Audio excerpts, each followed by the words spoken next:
Welcome to the Mile High podcast. This is your host, Dr. Daniel Knowles. Thank you for joining us from wherever you are. We, of course, are at Mile High altitude, 5,280 feet, where we look forward to seeing you being in June 3rd to 5th, 2021. Make sure you reserve your seats. Every month, the rates rise, so you decide to rise up before then. And today, I am super thrilled to be in conversation with truly one of my favorite, definitely one of my favorite female chiropractors and one of my favorite chiropractors, period. Okay. Thank you. And favorite Mile High chiropractors, Dr. Elise Rigney. We've known each other for a long time. I think you were at the first or second Mile High, and really, she is just a chiropractic powerhouse. Runs Impact Chiropractic Family Health Center in Colorado. She focuses on subluxation removal, spinal correction, prenatal and pediatrics, and has a stellar team of docs at her office up in Fort Collins, which you have to visit sometime and check out if you're in the Mile High state. Graduated from Northwestern University, and also has a program, Building Your Team of Chiros and Chiro Intensive, which I'm sure we'll talk about. Thank you so much for joining us today, Elise. Yay, thanks for having me. I appreciate it. Well, anytime I'm talking to Elise Rigney is a good time. So I feel mutual. So, and first of all, let's just share this. Let's help people get to know you a little bit first. Sure. How did you find your way into the chiropractic world? Yeah, great question. So I actually was a CA before going to chiropractic school. So I'd been a server for years, and I was at the University of Minnesota, and I just was like, I need a break. I can't keep serving. I went to Norway and did a semester there for like the end of my bachelor's degree. And when I was over there, my thoughts on healthcare really transformed. There were prescriptions I had been on as like a 20-year-old that they were like, we won't refill these. Why are you on these? And it kind of started to change my mind. I'd been really raised in the medical model. My mom works at Mayo.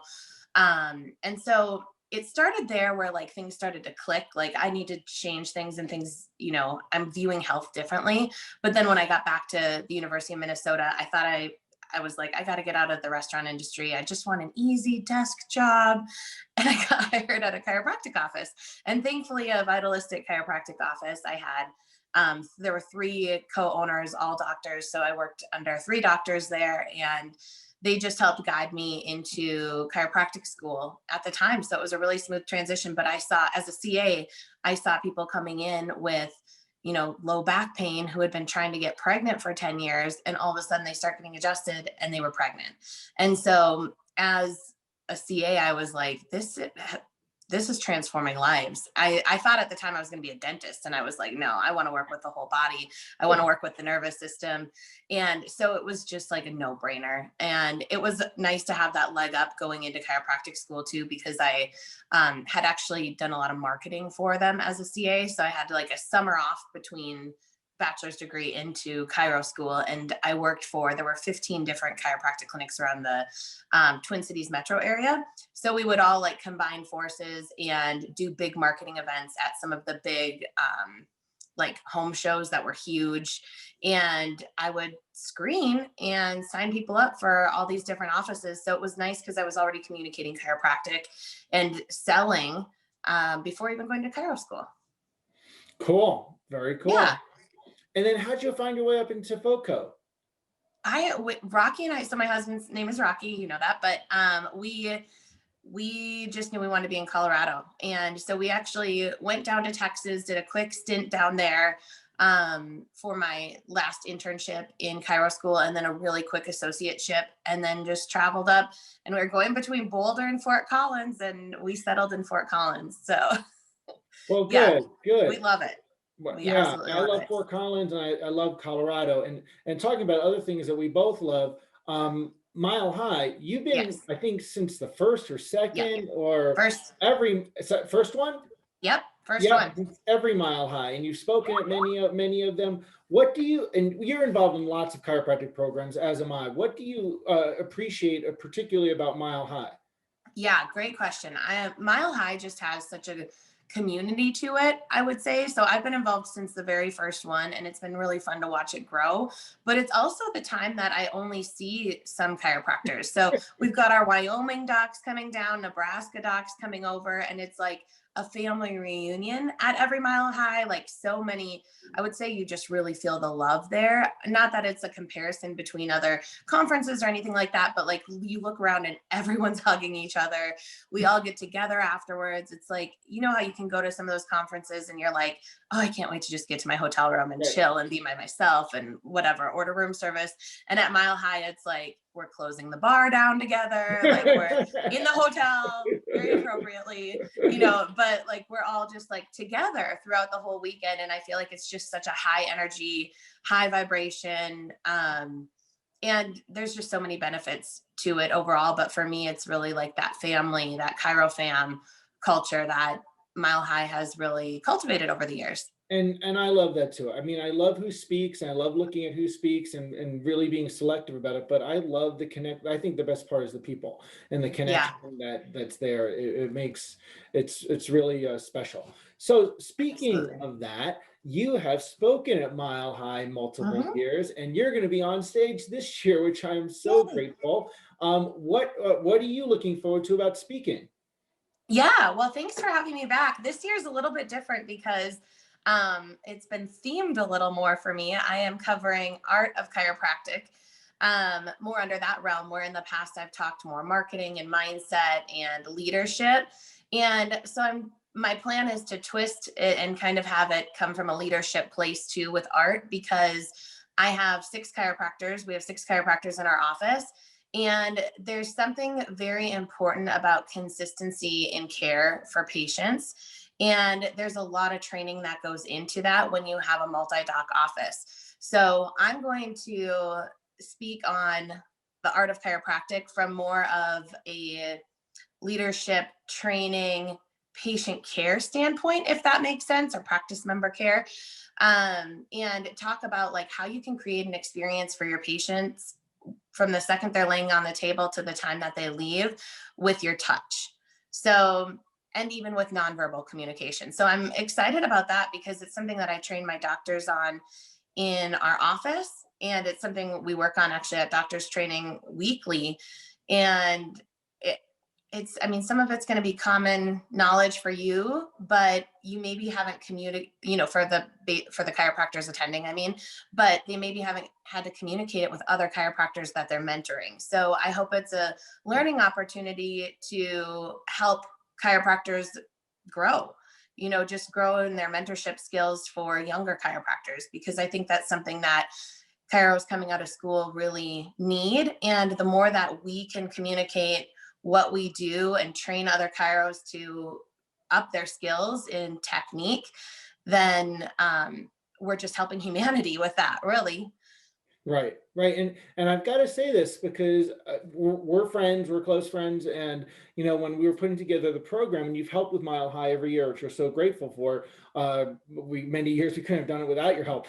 And so, well, one of the things that you know when I was talking about, it, I said, well, we're going to focus on the art of chiropractic. Is this something you'd be up for?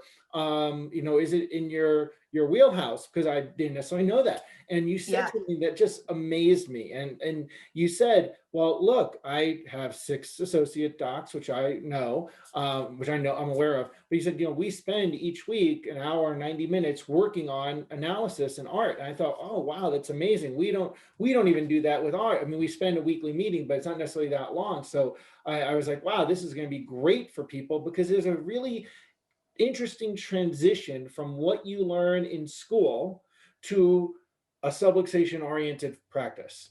Right.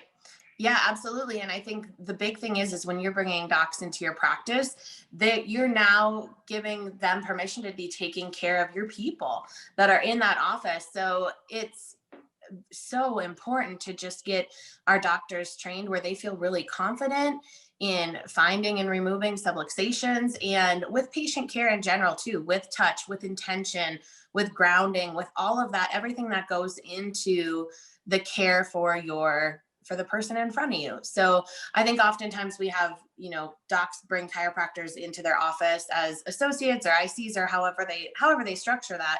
And they're kind of like, oh, thank God you're here to help, you know? And it's like, I totally get that because you're bringing someone in because you might be close to burnout in different ways. And so it's like, okay, just go help, you know? And we really want to get our quality of care to like the optimal level for in your practice and for your community's sake too. So I'm excited because there's a lot that I think again might be general knowledge to us. It's innately in us, especially when you've been practicing for years, that we might not know is very important to communicate to the younger generation or newer doctors in your office. That all revolves around art. Yeah, I mean, I noticed that teaching, and I noticed that with associates, Yeah. they almost they pull things out of you that you don't necessarily realize that you know. Yeah, absolutely. I mean, I think about you, you've been teaching for years and years and seminars and networks. So it's you understand like it's probably just second nature for you to teach it too. But it's not for most people to be Right. teaching what they do. It's kind of like even if you were a hairstylist and you're, do known for a certain style of technique that you cut, it's like, how do you teach that versus how do you do it? Right. Like there's a difference in that skill. Right, absolutely, absolutely. So well said. Now, since we're talking about associates, I personally at now have this real strong feeling based on where I know chiropractic education is overall worldwide, not particular schools and but just overall, that with new docs, it is of great value to have a positive, constructive, growth-oriented associateship. Yeah. Can you say something about one, why doctors should embrace more hiring associates? Yeah, absolutely. I think, we oftentimes have these big visions, especially for our practice, like you're setting goals annually. And there's a point where I think you can be like, but how? Like, how do we think bigger? How do we do more? How do we really create an impact? And when you look at that tipping point, we're not going to do that alone.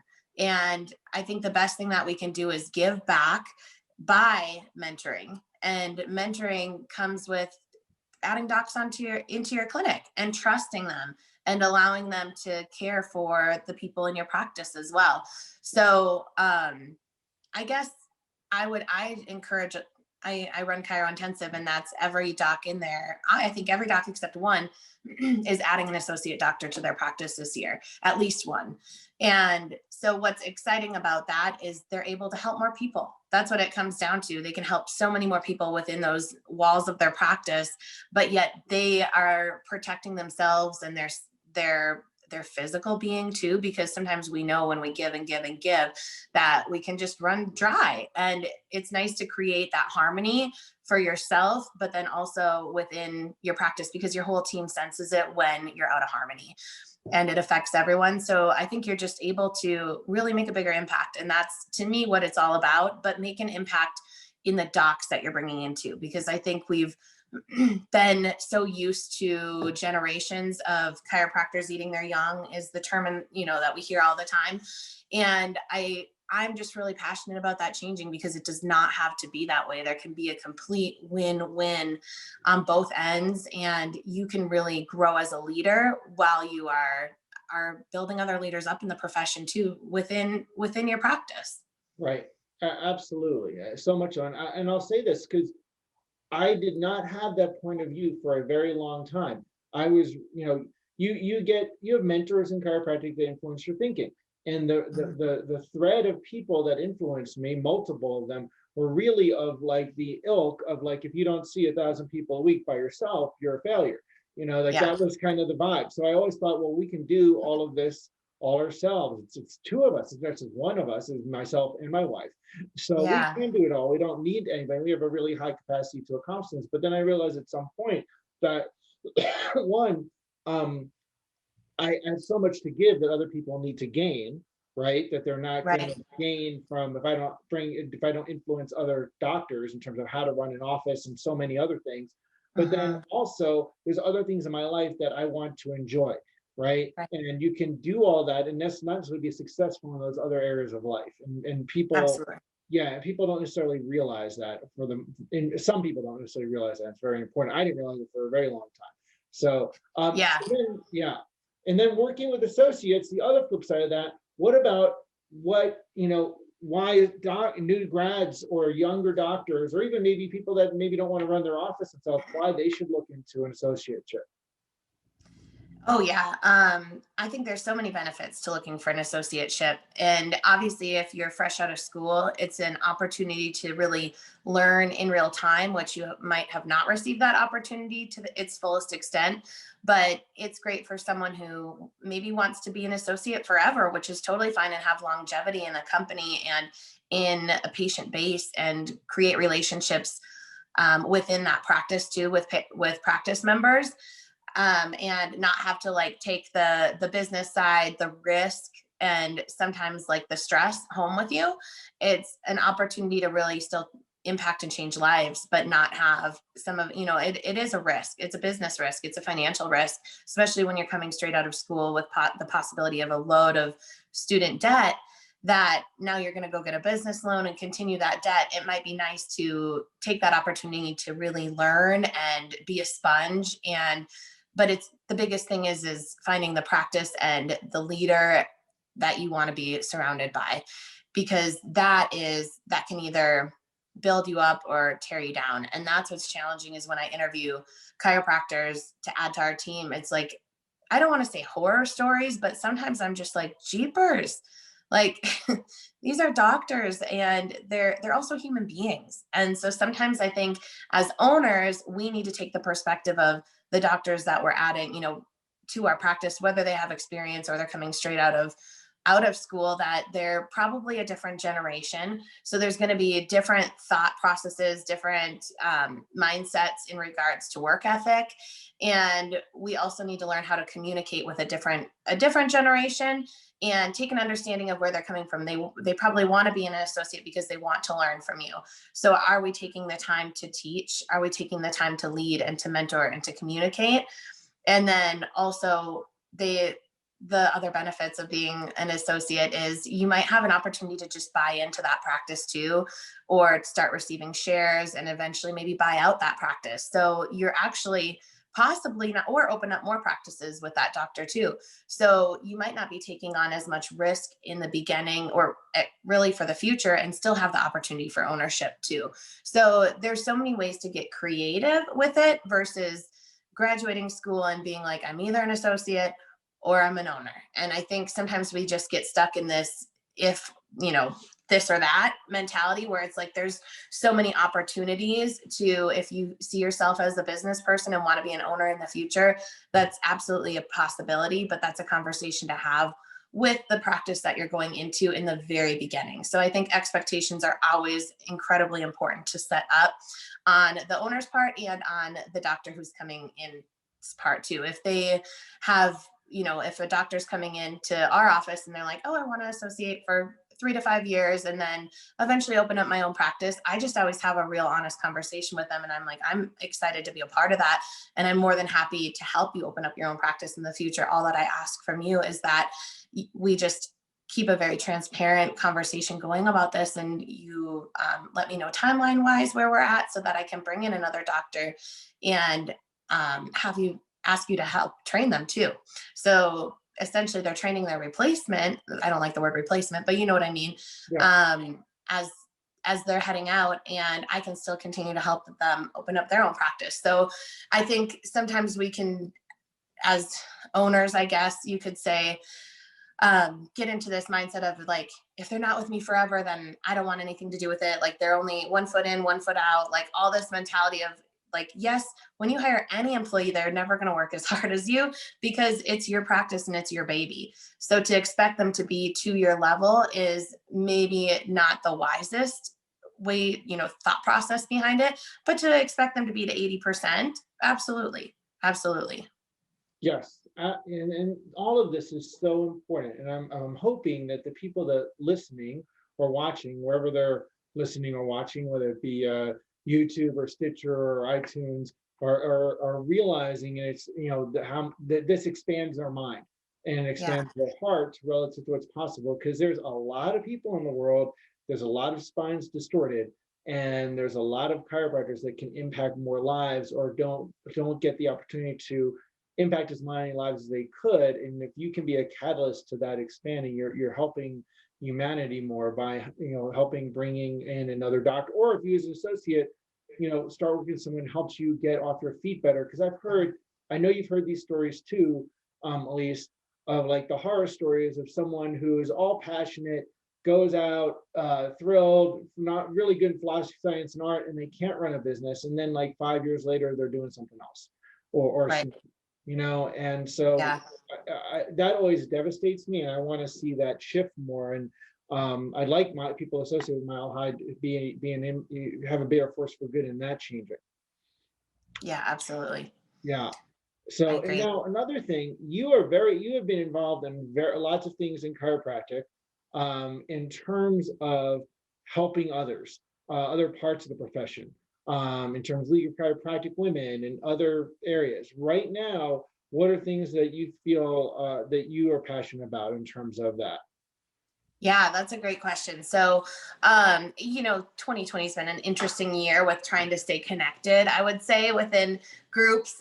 But for me, it's been an opportunity to continue to like really nurture my seeds or whatever in my community, like really focusing on the docs in my office. We have added 2 doctors during COVID. So during the pandemic, and in a state where we had to close down too. Right. So it's been an opportunity to really spend that time where before I was, flying to different events and conferences and then in practice all week. And it just kind of felt like the hustle and bustle of life. And I loved it. But now it's been an opportunity to just slow down and really focus on inner work for me. I actually just in February stopped my patient hours. And just for a temporary, where we have some growth and scaling that's happening business wise, which is exciting, but also I need to take care of some health issues that I have going on.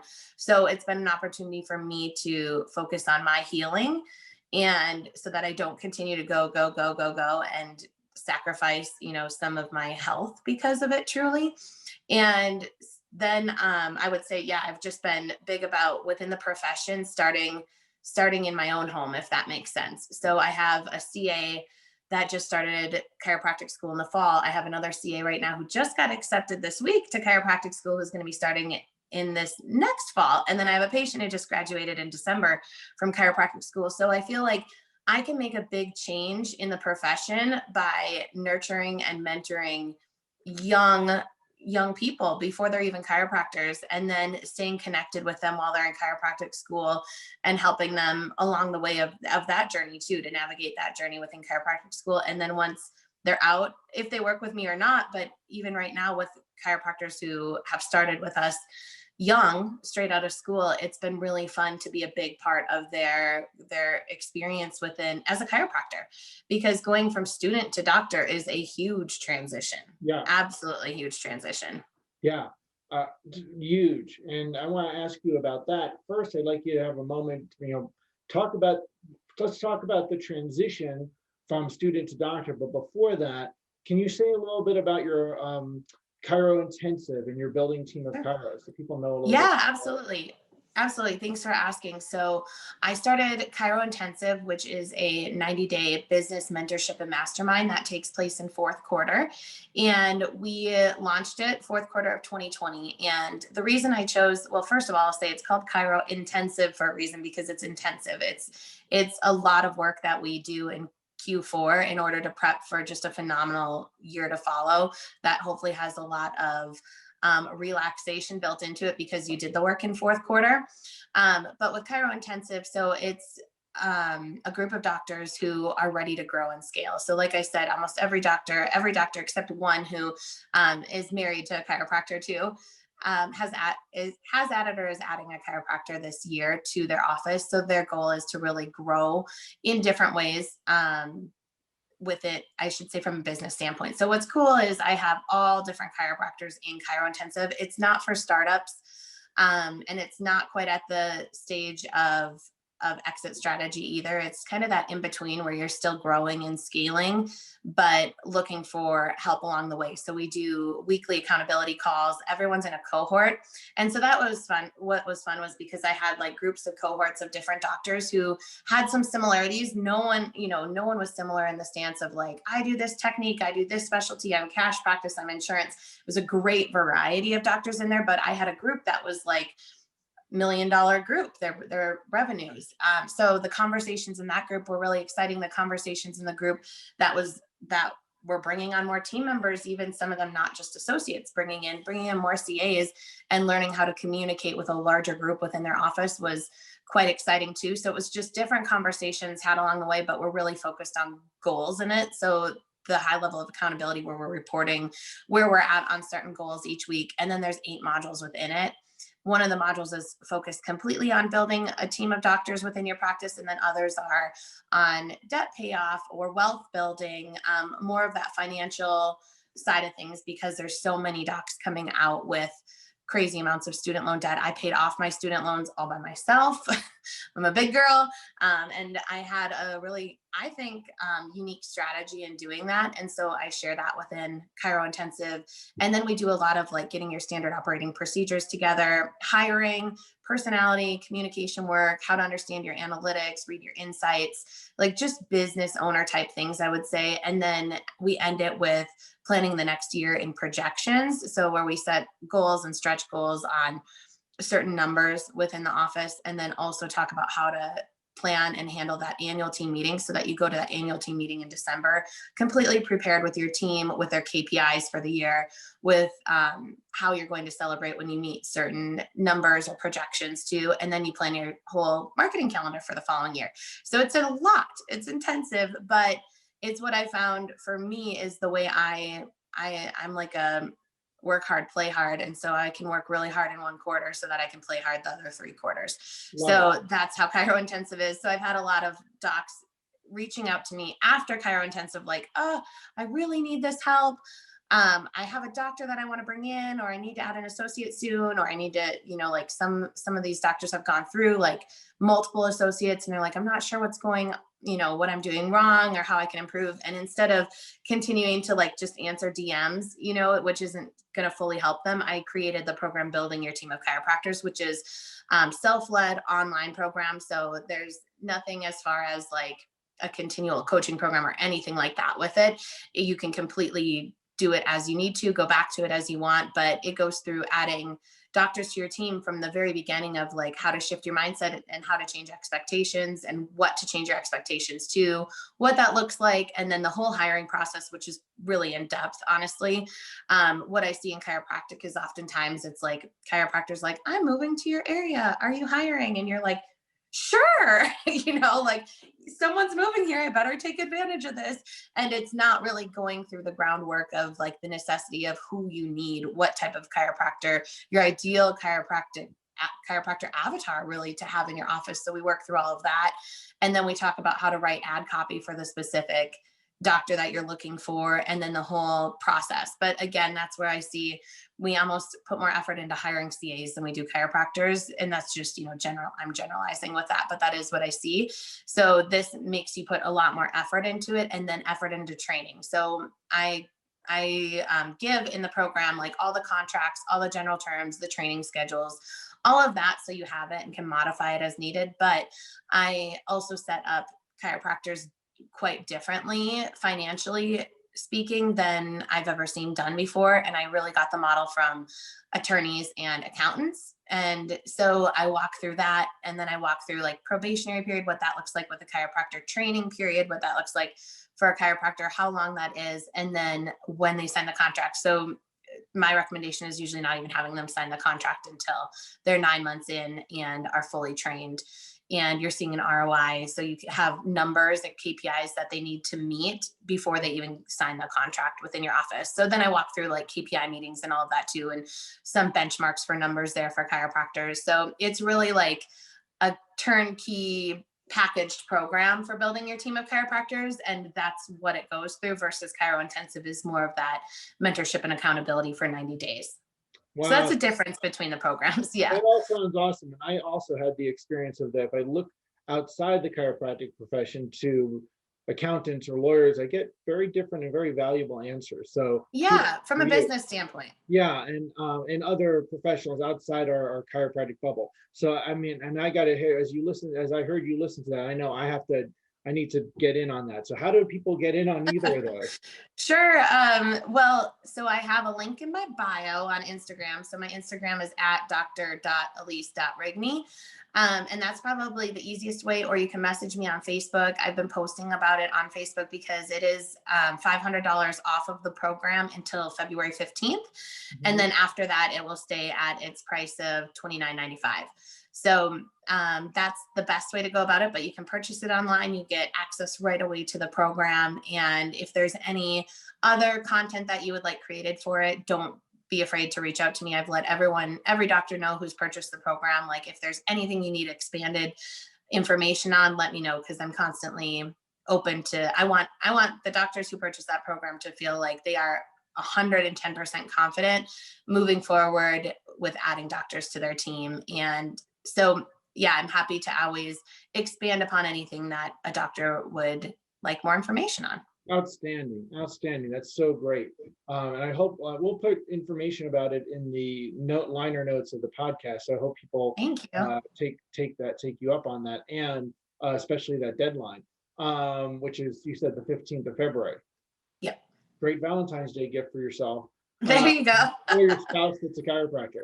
And then, and then so you can spend more time with quality time with your spouse that's a chiropractor, right? Yes, totally. So, and that being said, last thing I'd like to ask you about this transition from student to doctor. Can you share some points about that would be helpful to people? Sure. So I actually do like a whole training with my team on, I call it doctoring tips. And because it is that hat, you go from student to doctor, and it's quite a shift. And certain things that you can work on, even just in your communication with tonality and authoritative speaking, because we can be in this place where we've been sitting and learning as a student to all of a sudden, like, we kind of need to know the answers. People are depending on us. They don't know that you just got out of school 6 months ago or 6 years ago, or, they probably know longer than that because you look young, but, they don't know that you are just learning in a way on your own too. So there's some tips that I teach with, like, authoritative speaking is a big one. So when our doctors are in with a new patient, we'll say, just paying attention to their voice inflections. If they answer a question like, oh, that's a great question, I don't know the answer, like just that high pitch, or I'm not sure, I'll get back to you on that, not having answers to questions, how you can phrase that if you don't know something. But then also just saying, like, that's a really great question, Joan, I'll make sure to get back to you on that. Like, just changing your tone where you sound authoritative versus always going up and being like, that's great, awesome. There's a time and place for that. And I never would expect anyone to be anything but themselves. But there's also a way where we might not be aware of the way that we speak, and that it can come across as maybe not knowing what you're talking about, even though you do. So we talk a lot about, like, different ways to change your speaking, I guess you could say, authoritative speaking. We'll talk about rituals to really get you in the place to be in the best space possible innately to take care of patients. So rituals before you come to work, rituals when you put your hand on the door and come into work, rituals before you go in with a patient, rituals between patient to patient. And I hope no one is offended when I say patient. I know some people say practice member. I just have always been in the habit of that. So when you go from patient to patient, things that you can do energetically or with your own body physically or with your own mind to make sure that you get in the place where you are disconnecting emotionally from something that you might have connected to with one patient as you head in with the next patient, because we just go, table to table, and it's high volume practice. So there's some rituals that are really important, ways to bookend your adjustment from the beginning to the end, which I'll talk about at Mile High.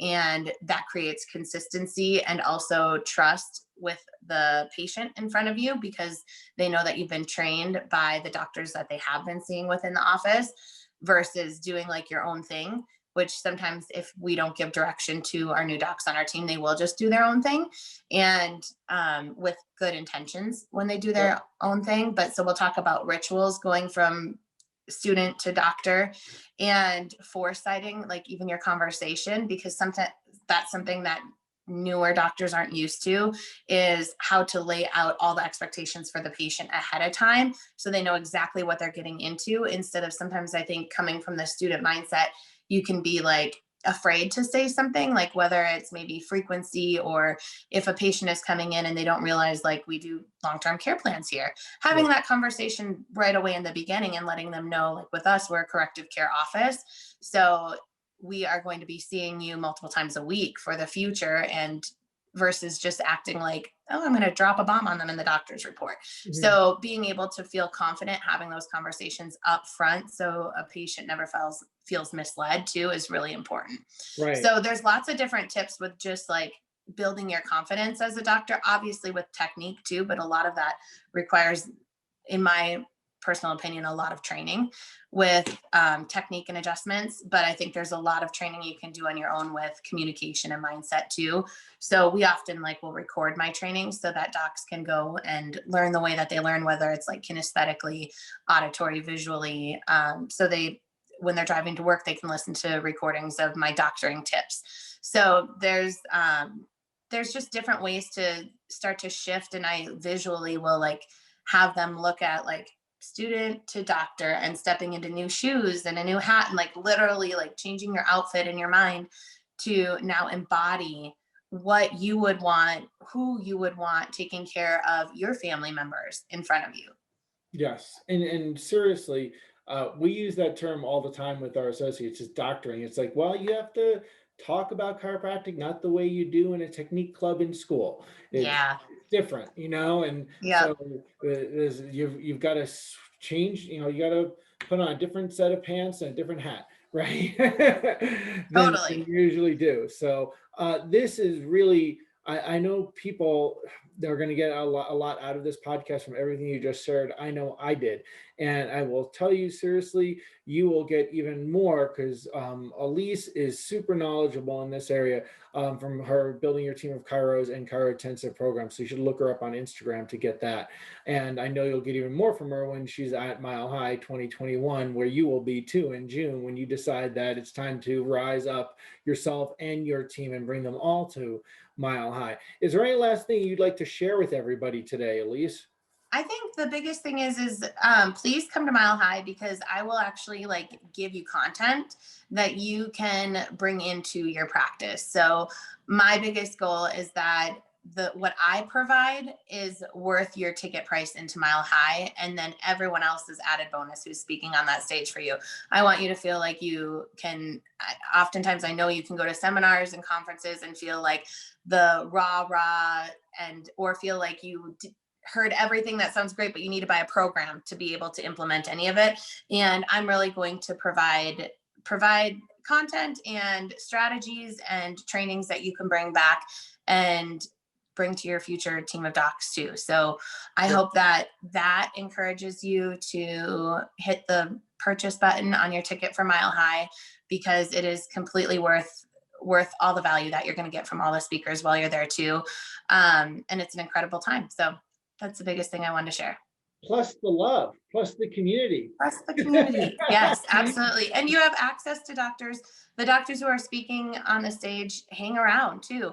And the ones who aren't on the stage are probably where you're going to get the best nuggets anyway. So it doesn't even matter who speaks or who doesn't speak. It's like you are in a room full of brilliant and knowledgeable chiropractors who are vitalistic and passionate too. So there's just so much to gain from coming to Mile High in June.